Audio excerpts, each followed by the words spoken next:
Et bonjour à tous, nous continuons dans notre tutoriel consacré à WPF Visual Basic. Alors, on avait dit aujourd'hui, je vous avais dit qu'on travaillerait un petit peu sur le XAML. On va faire des choses toutes simples, hein, je n'ai pas vraiment réfléchi à ce qu'on allait faire, surtout par rapport à ça. Il n'y a pas réellement de mise en place intéressante à faire. Mais par contre, je voulais vous montrer un petit peu la puissance du XAML. euh, Parce qu'en fait, aucun composant n'est, comment je pourrais dire, n'est figé. Là, par exemple, bon, bah, on a une text box classique. Euh, c'est un outil, c'est un contrôle qui est proposé par Microsoft. Au même titre que Java utilise Swing, utilise JavaFX, utilise plusieurs différents types de composants qui contiennent tous une text box ou une edit box, des boutons, ça existe, etc. etc. L'intérêt du framework .NET et de XAML, c'est qu'en fait, tous ces composants sont entièrement paramétrables et on en fait un petit peu ce qu'on veut. Je ne sais pas quoi vous montrer, par exemple, on va ouvrir ce bouton, par exemple. On va faire des choses un petit peu débiles qui servent à rien, mais c'est pour vous montrer un petit peu ce qu'on peut faire. Euh, la place que je laisse ici, ça veut dire qu'on peut y rentrer, par exemple, un nouveau composant à l'intérieur de ce composant. Euh, Par exemple, je vais mettre une grille. Donc, vous voyez, je peux très bien mettre une grille à l'intérieur de mon composant. Bon, en ce moment, il n'est pas tellement content. Pourquoi il n'est pas content? Parce qu'en fait, là, il me le dit, et là, ça marche. Tout à l'heure, ça ne marchait pas, mais là, ça marche. Il me dit que content est défini plusieurs fois. Effectivement, j'ai un content déjà ici, avec marqué cliquez-moi. Si j'enlève ça, par contre, là maintenant, j'ai accès, je peux rentrer dans la grille. Donc la grille, c'est un nouveau conteneur. La grille, c'est comme le truc blanc là qu'on voit, hein. La grille, d'ailleurs, si je mets un background red, voilà, ça c'est ma grille principale. Mais en fait, la grille de mon bouton, je peux très bien ici dire, enfin, dans la grille de mon bouton, j'y mets aussi le composant. C'est pas obligatoire qu'on le voit parce que il y a ce qu'on appelle des aplats dessus sur les boutons. Il y a des aplats visuels qu'on appelle les composants Chrome en fait. Enfin Chrome, je ne sais pas comment vous expliquer, c'est le visuel de Windows qui fait que quand on se déplace dessus, ça prend une certaine couleur. Le Chrome XP, le Luna n'était pas le même que celui d'XP, que celui de Vista. Donc chaque truc est un petit peu différent.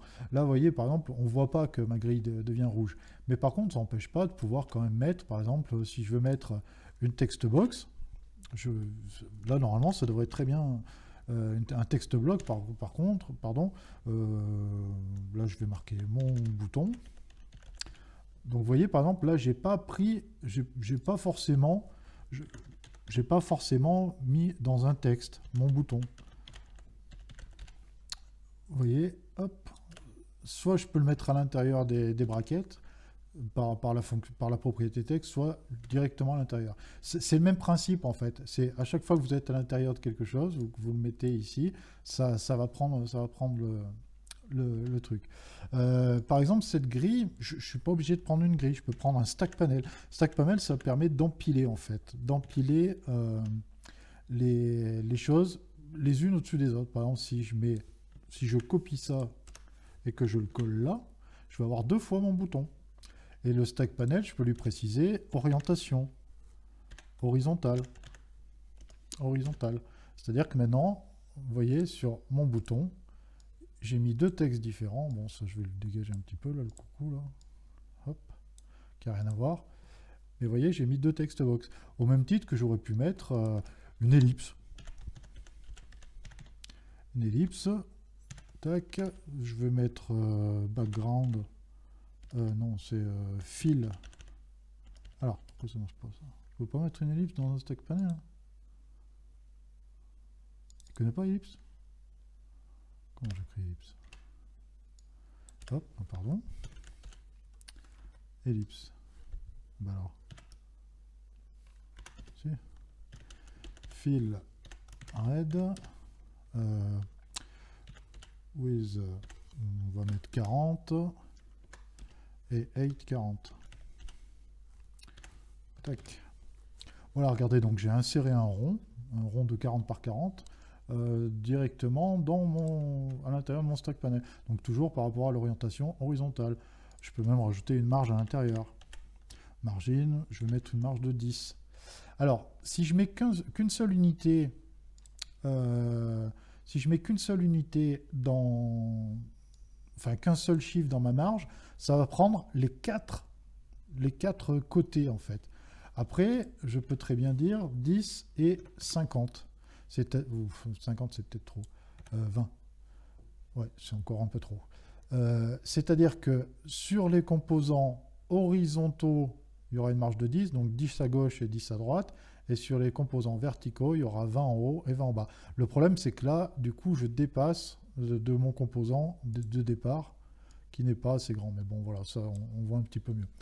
On voit un petit peu mieux le principe. Et après, donc j'en mets soit 1, soit 2, soit 4 après. Donc là, je peux très bien lui préciser 40 et 70. Je peux mettre n'importe quoi. Bon, là, par contre, après, il perd en visibilité, ce qui est tout à fait normal. Je ne suis pas obligé de mettre des virgules entre eux. Je peux mettre les virgules, je ne suis pas obligé. Il n'y a rien qui m'oblige. Du moment qu'ils sont séparés par un espace, ça les fait comprendre. Mais bon, allez, on va mettre juste 10 pour marge de 10 pour comprendre. Donc, vous voyez, mon bouton, il est pas du tout figé. J'ai mis un petit peu ce que je voulais. Je vais repasser en vertical. Je peux faire comme ça, vertical. Voilà, je suis repassé vertical. Du coup, je vais reformer un petit peu mon bouton. Il est quand même plus joli comme ça.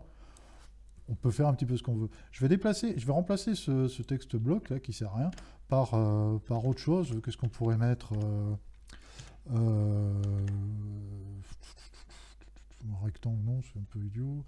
Ah oui, tiens, un slider. Non, je vais mettre une progress bar. Progress bar. Donc une petite barre de progression. On veut lui mettre, on va lui donner un nom. Tiens, on va lui donner un nom. PGB progress bar. Je vais lui mettre le maximum. On va lui dire 10. Tac, tac, tac. On va lui mettre un with à 120. Voilà. Donc en fait, vous voyez, là c'est pareil, ça dépend. Là, tout ça reste centré à l'intérieur de mon bouton, en fait, parce que par défaut, le contenu d'un bouton est centré par défaut, en fait. Mais ça, c'est modifiable aussi. Vous pouvez aller intervenir dans la structure même du bouton pour, par exemple, le déplacer. Mais bon, pour l'instant, moi, ça va me suffire. On va dire que c'est bon. Si je lui mets une value, là, par exemple, ça, je verrai quelque chose. Value à 5. Oui, on le voit un petit peu. Donc, vous voyez, là, j'ai mis une barre de progression dont la valeur est à 5. Où je peux... comment on lui met? On peut lui mettre un statut, non? Il n'y a pas le statut indéterminé ou je sais pas quoi. Non, je me rappelle plus comment on fait ça. Mais bon, je l'ai nommé. Ce qu'on va faire, on va s'amuser quand on va cliquer sur ce bouton, en fait, le composant PGB va augmenter d'une valeur à chaque fois.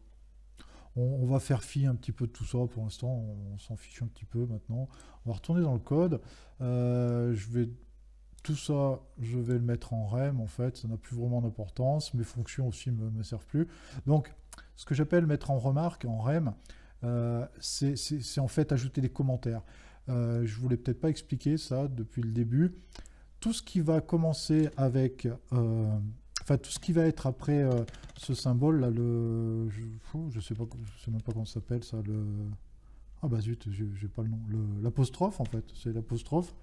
Ne sera pas lu dans le code. C'est-à-dire que là, pour l'instant, tout ce qui m'a mis en vert, il n'y aura aucune action en fait. Tout ça, ça sert à mettre des annotations quand vous faites du code, ceci sert à ça, etc., etc., etc. Mais bon, là c'est ce qu'on appelle commenter en fait. Donc là j'ai pris le bloc, j'ai utilisé le commentaire de ligne, ou alors CTRL-K et CTRL-C. Par exemple là si je... CTRL-K, c'est... non, comment ça marche? CTRL-K et CTRL-C. Et ben alors, CTRL-K... Oui, CTRL-K et CTRL-C. Oh merde, du coup je l'ai enlevé. Hop. Et pour décommenter, c'est CTRL-K et CTRL-U. Bon, enfin, c'est pas plus pratique comme ça. Donc là, je vais lui dire PGB, comme ça que je l'appelais, progress bar. Non, comment je l'appelais ma progress bar? C'est PGB pourtant. On la trouve pas là-dedans? Elle est où? Égale PGB value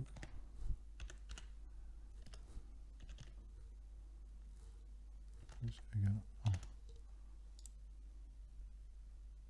Ça lui plaît pas ça, pourquoi? Pourquoi ça lui plaît pas?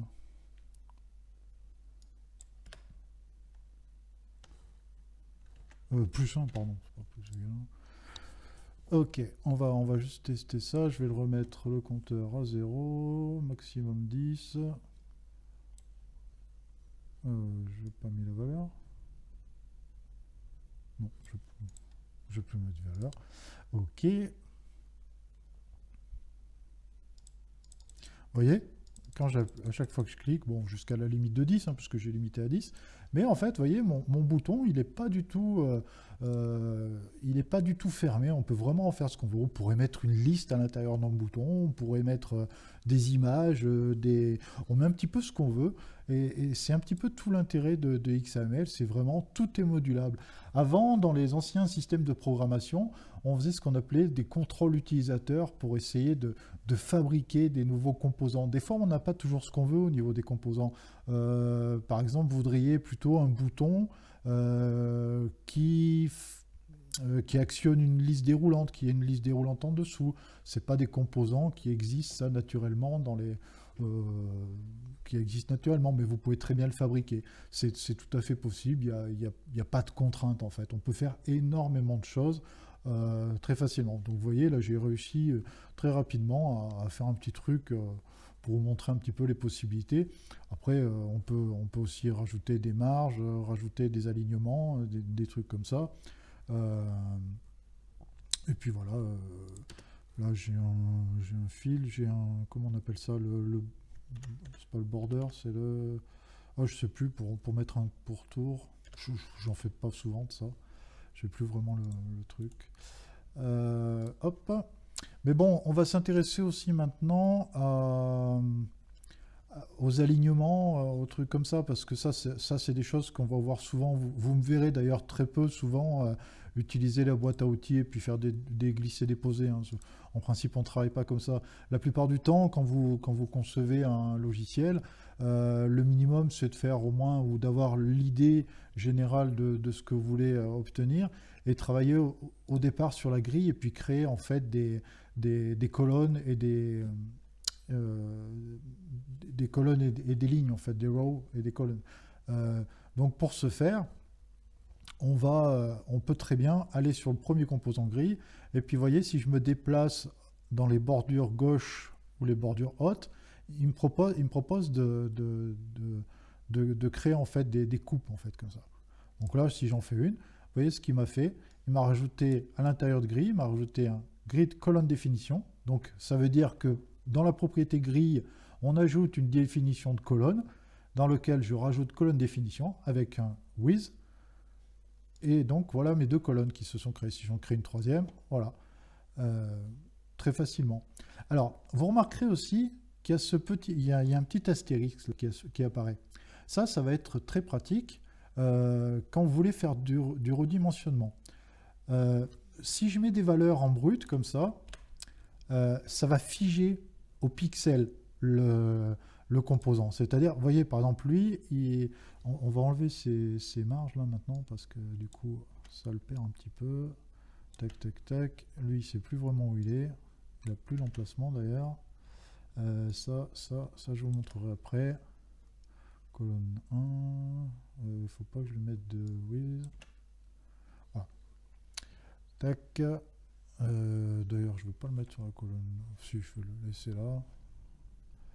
Bon, après, voilà, moi je travaille pas comme ça. En principe, on place pas d'abord les trucs et puis après on fait les colonnes. On fait d'abord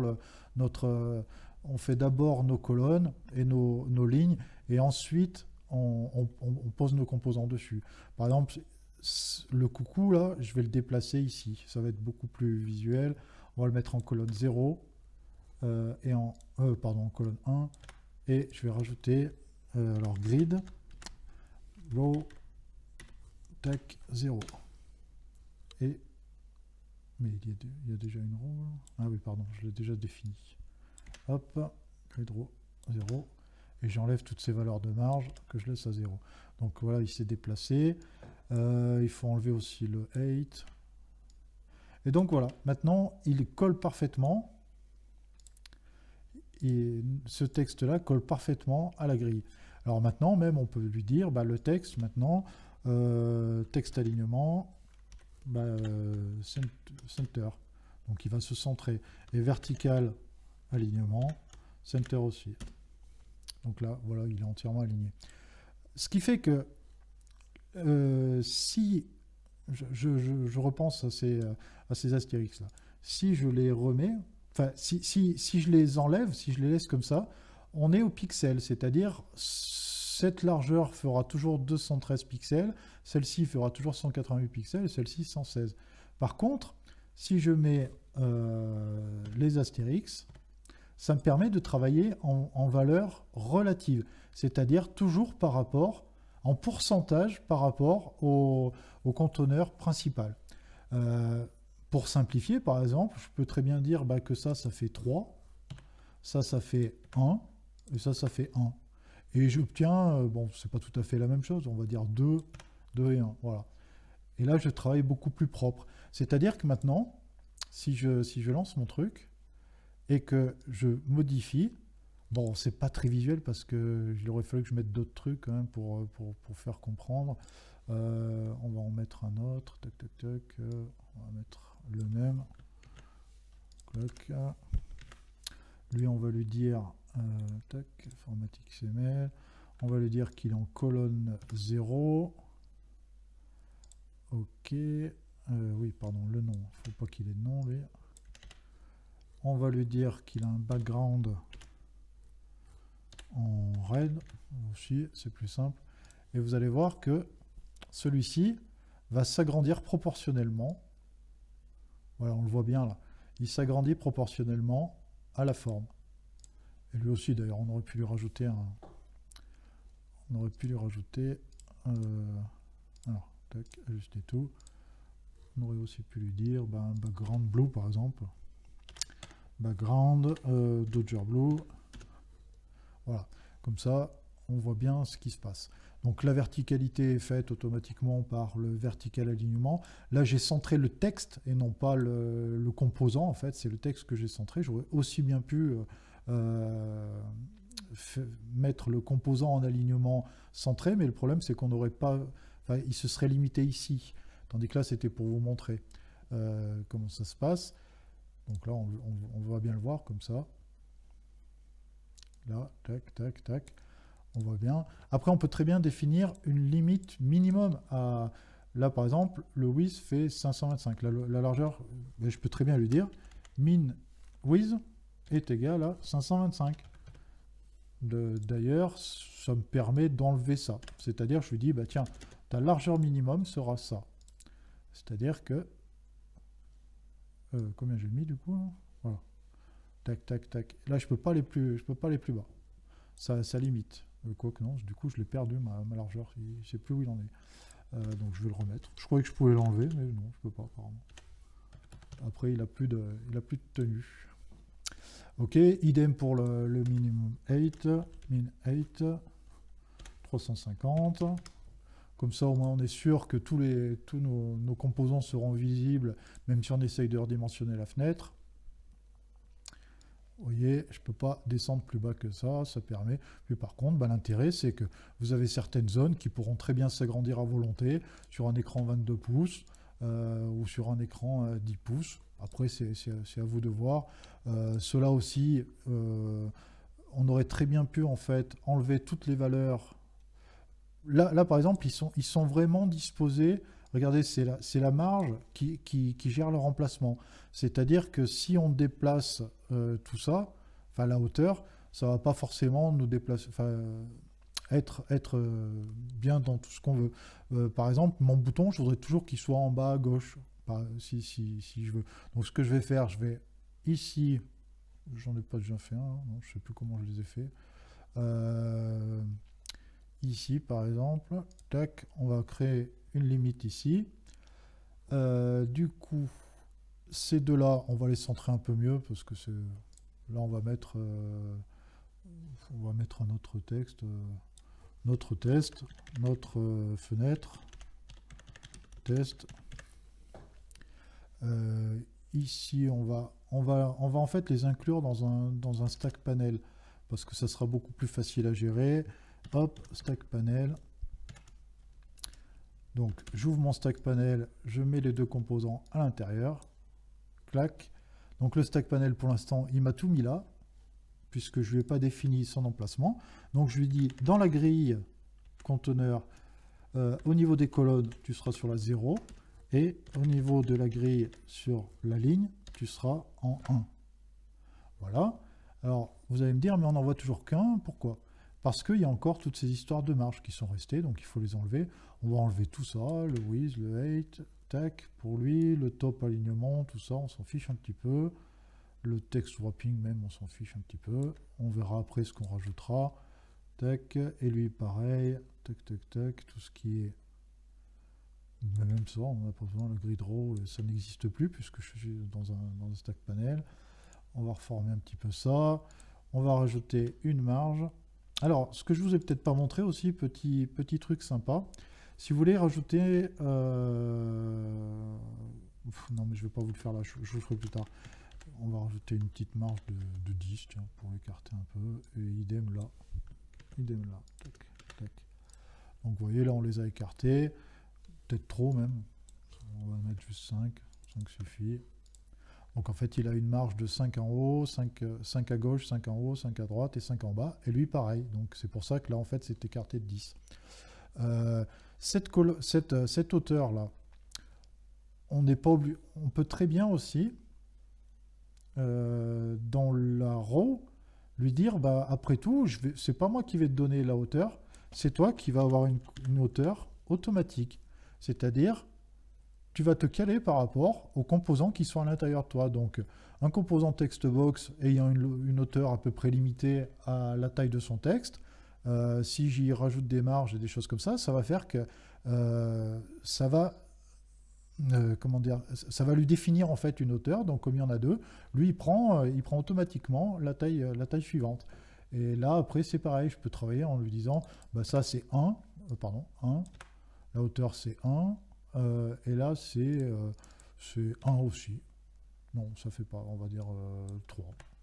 Voilà, tac, 3. Et ce bouton-là, au lieu de lui mettre un alignement, je vais lui mettre une taille, je vais lui préciser une taille quand même. On va lui mettre 150. Oh, décidément, j'y arrive pas. 150, 150, ça fera un petit carré. Une marge, on va laisser une marge à 10. L'horizon, on va lui mettre du bottom ici, en bas. On le centre par rapport au bas. Et le font size, ce qui fait qu'on a toujours notre truc. Si maintenant je démarre mon application, vous remarquerez que maintenant, le texte continue à s'agrandir, lui, puisqu'il est calé par rapport à une verticalité, la grille verticale ici, mais le bouton reste toujours en bas, et reste visible malgré tout, tout le temps. Voilà. C'est des petites choses comme ça, mais vous voyez qu'on a pu aller beaucoup plus loin dans un bouton simple, en très peu de choses, rajouter une deuxième ligne à notre bouton au départ, et puis ensuite rajouter des éléments graphiques, on pourrait rajouter des icônes, des images, des choses comme ça. Là, on a même rajouté un autre composant. On a fait un petit peu ce qu'on a voulu. En plus, vous voyez, en le nommant, j'ai quand même accès à ce composant dans mon code, et juste en rajoutant la valeur, en lui disant, ben, toi-même, ta valeur, enfin, le progress bar, la valeur, eh ben, je t'affecte ta propre valeur plus 1. C'est-à-dire que si la valeur au départ est à 0, je lui ajoute plus 1, donc 1, 2, 3, 4, etc., etc., etc. Parce que la value, là, c'est un integer, donc c'est très facile à gérer. Et ce qui fait que tac, tac, tac, tac, tac, tac, tac.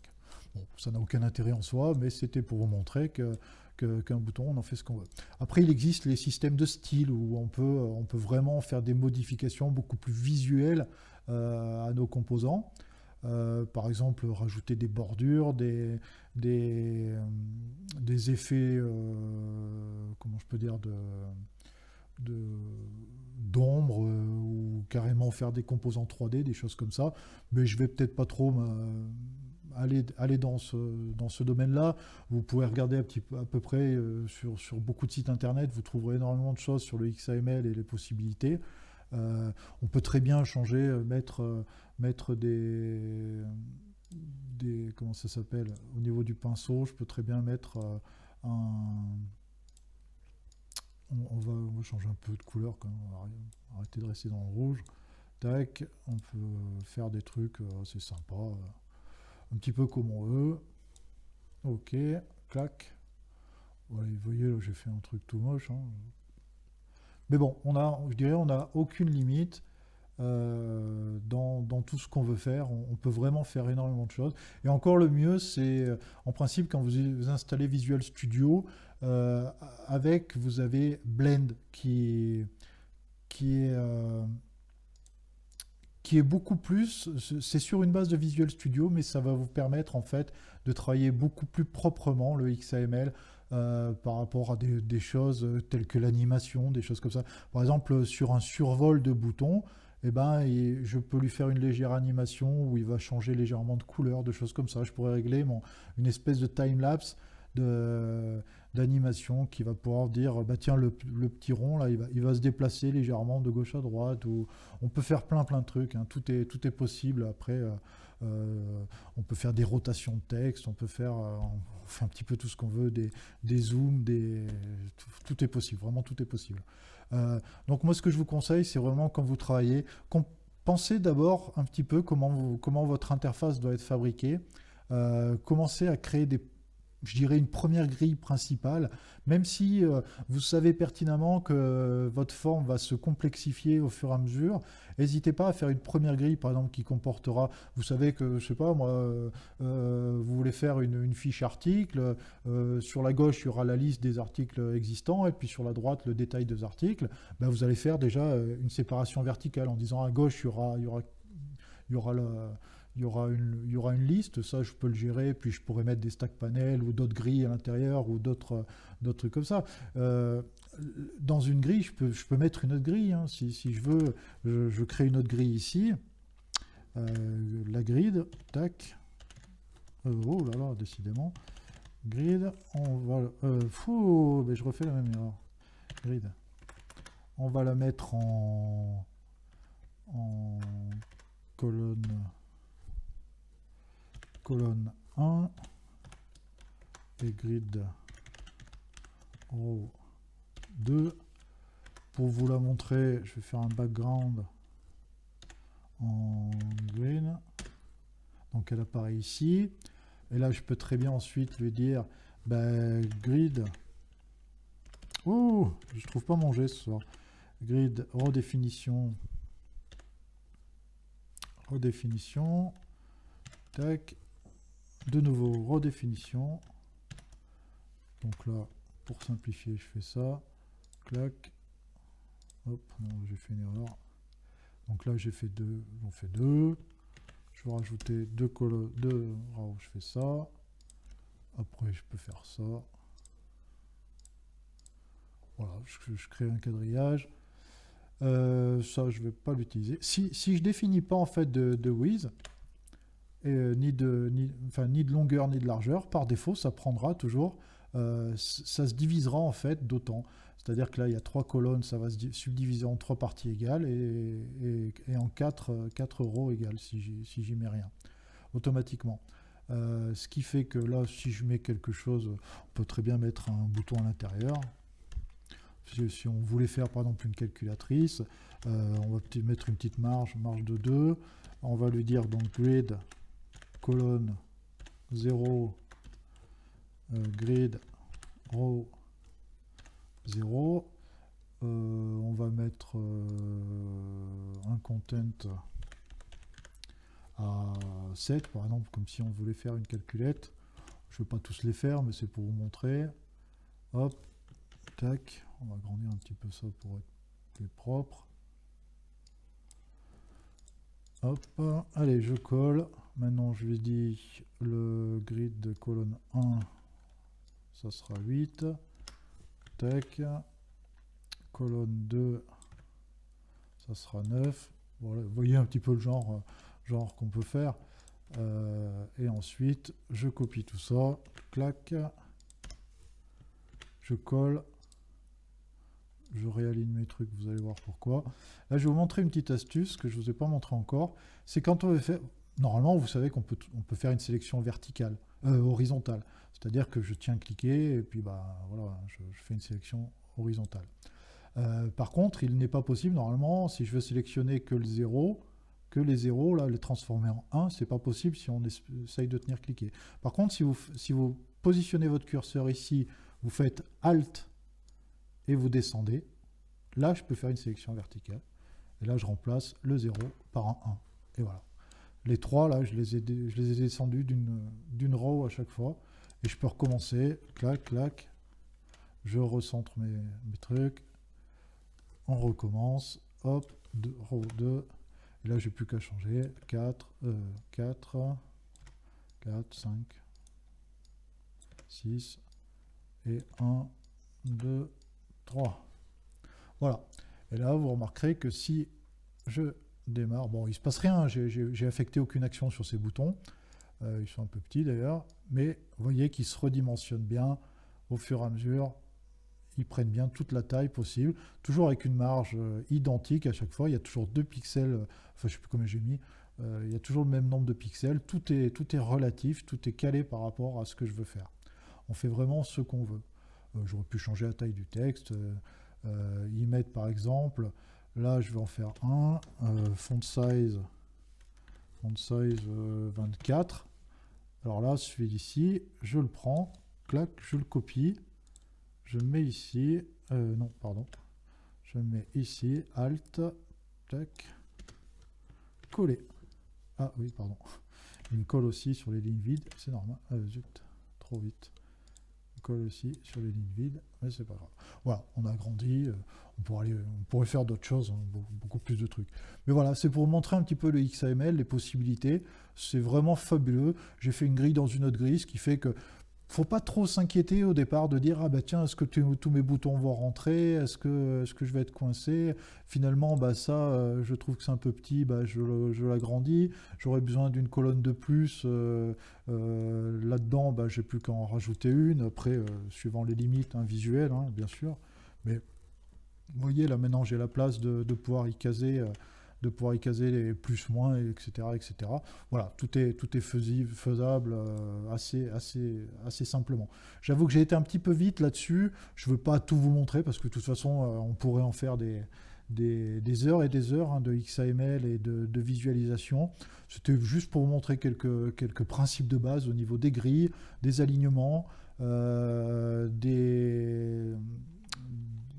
découpages de grilles, les marges, les choses comme ça. Vous voyez là, j'ai encore des résidus là, de 0,21, ça j'enlève, ça ne me sert à rien. Faut essayer d'épurer au maximum son code de Orlica qui ne servent à rien. Les hauteurs non plus, des fois, la plupart du temps, elles ne servent à rien puisqu'elles sont automatiquement gérées par les hauteurs normales du logiciel. Donc voilà. Qu'est-ce que je peux vous montrer d'autre? Même là-dedans, on peut faire des choses. Par exemple, je peux très bien dire, bah, à la limite, je veux pas que ma fenêtre, ou je veux qu'elle apparaisse Windows Startup Location bah, Center Screen, c'est-à-dire que je veux que mon logiciel démarre non pas à gauche, mais toujours centré par rapport à mon écran. Donc là, elle va apparaître bien centrée. Voilà. Des petites choses comme ça. Hein. On peut faire un petit peu ce qu'on veut. Donc ça, c'est vraiment, là, c'est une propriété de la classe Windows, donc de la classe. Et si je peux lui dire, bah, style, non, pardon, c'est pas style, c'est Windows style. Windows style, bah, single border. Non, c'est pas style, c'est lequel qui permet de, je me rappelle plus. Si, pourtant c'est style. Single border. Non, je pensais enlever les... Je me rappelle plus comment on fait pour enlever les boutons de redimensionnement, des choses comme ça. Je me souviens plus. Bon, enfin, c'est pas... Après, vous verrez, on pourra rajouter des frameworks. Peut-être je ferai des séries de tutos sur des frameworks additionnels, tels que Syncfusion ou Maps, des choses comme ça qui permettent de customiser un peu plus vos fenêtres suivant des trucs qui ont été déjà tout préparés.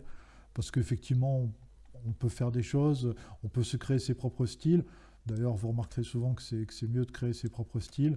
Vous n'avez pas de limite qu'ont fabriqué les autres. Si vous, un jour, vous décidez que ah bah tiens, ils ont fabriqué un joli composant, mais pas de bol, moi je voudrais le fond rouge, ah bah zut, je peux pas forcément le faire parce que leur composant est bloqué dans une DLL, tandis que si vous le fabriquez vous-même, au moins, vous faites un petit peu ce que vous voulez. Dernière des choses, par exemple, enfin, là je vais vous montrer un style, comment on peut fabriquer un style. Alors, pour vous montrer, il faut créer ce qu'on va appeler une ressource. Donc là, je suis en l'occurrence dans une Windows. Donc je vais faire window.ressource. Ressource. Clac. Et à l'intérieur, je vais lui définir un style. Ce style, je vais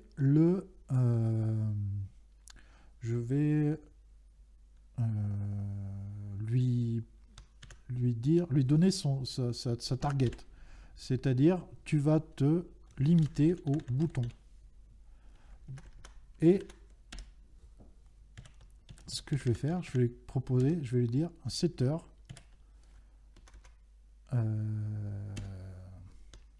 property background value red. Donc je ne sais pas si vous avez remarqué, en fait, tous mes boutons, sauf celui-ci, enfin celui-ci aussi, hein, d'ailleurs il a été impacté, mais il est overridé parce qu'il a déjà on lui a déjà défini une couleur ici. Lui, il a déjà un background qui est prêt. Si je ne mets pas ce background, il aura exactement le même que les autres, il sera rouge aussi. Donc l'intérêt, c'est qu'en fait, par ce principe de style, je lui dis à tous les composants boutons, j'affecte un background avec la valeur rouge. Donc là, je peux le fermer comme ça. Je ne suis pas obligé d'avoir cet espace-là. Je peux très bien venir ici et puis juste mettre, clac, fermer la collade par là. Mais je peux très bien lui dire aussi, tous les... Donc on va le changer en le red, là, c'est pas beau. On va le mettre en blue. Tac. Donc vous voyez, ça va passer tous mes boutons en bleu. Je peux lui donner d'autres propriétés, hein, telles que par exemple background, le foreground, c'est-à-dire la couleur du texte. Donc là, on va lui mettre white, en blanc. Donc vous voyez, tous les textes de mes boutons sont passés en blanc. Donc vous voyez, on peut très facilement faire des choses intéressantes comme ça. Ou alors, on peut donner un nom, c'est-à-dire, je vais dire xk, c'est btn perso. C'est-à-dire que maintenant, si je veux affecter, là, je vais dire, tiens, ce style-là aura un nom. Donc, si un de ces boutons, je veux lui affecter un style, static resource, btn perso. Voilà. Alors là, je vais essayer de vous expliquer un petit peu, c'est un peu plus complexe. Donc, vous voyez, là, j'ai défini une clé, en fait, une clé de nommage, en fait, de ce style-là, qui n'aura comme target, comme cible, en fait, que les boutons. Mais du moment que je définis un nom, une clé, en fait, il ne sera accessible que à ceux dont je vais définir le style. C'est pour ça que j'ai fait ça. Je mets ça en accolade, static resource, ça c'est pour lui dire que la ressource existe et qu'elle est statique en fait, et btn perso, parce que j'ai appelé mon truc btn perso. Mais là, je peux très bien en faire un deuxième. BTN perso, on va l'appeler BTN perso 2, avec un background en, je sais pas moi, green. Et donc là, maintenant, dans mes boutons, je vais reprendre tout ça. Et celui-ci, bouton perso 2.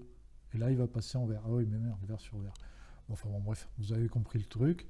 C'est-à-dire que je peux très bien créer plein de styles différents de mes boutons. Il y aura des boutons plus arrondis, il y aura des boutons avec un texte plus clair que d'autres, etc. Il y aura des text box. Hein, c'est pas obligatoirement sur un bouton, ça peut être sur les text box. Par exemple, vous allez voir nos text box, on va en fait les uniformiser.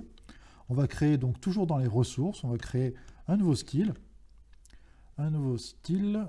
Hop, que là, on va dire le target, la cible, c'est les texte blocs, c'est tous les texte blocs. Et ensuite, tac, à l'intérieur, toujours le setter, donc sur quel type de propriété je veux faire, sur la property foreground. Oh, pardon, il y a un chat qui queen là-bas. Value. Qu'est-ce que j'ai pas pris comme couleur? Vous avez vu d'ailleurs, j'ai plus de fond là-bas. Bah, pareil, on va dire white. Tac, il me les a mis toutes les deux en blanche. Et on va si je mets un background, ça va pas marcher puisque elles sont overridées ici. Elles ont directement. En le mettant en fait ici, le background, je passe au-dessus du style qui est prédéfini d'avance. Mais bon, ça, je peux vous le montrer aussi. Hein. On va faire pareil. Background green. Donc, ah oui, tiens, lui, il a été affecté parce que lui, il n'a pas de composant supplémentaire de background. Mais les autres, comme lui, je l'avais précisé en dessous que le background est bleu et que lui, le background est rouge, bah, ça overridé. Mais sinon, voilà, ça vous permet de faire plein de choses au niveau de ça. White, et puis on peut dire, bah, par exemple, la propriété, je veux qu'en fait, il soit toujours aligné, l'horizontal alignement. À chaque fois, j'ai tendance à faire ça. Donc là, c'est left, par exemple, on peut le dire à gauche. Je veux qu'il soit toujours aligné à gauche. Vous voyez, on fait vraiment ce qu'on veut. Hein. Et puis après, bah, si je veux que vraiment ça n'affecte que quelques composants, mais pas tous, bah, je vais définir une clé, et puis ainsi de suite. Après, je vais reprendre un peu chaque composant. Je vais dire, bah, toi, ton style, c'est telle clé, etc., etc. Voilà un petit peu ce qu'on peut faire.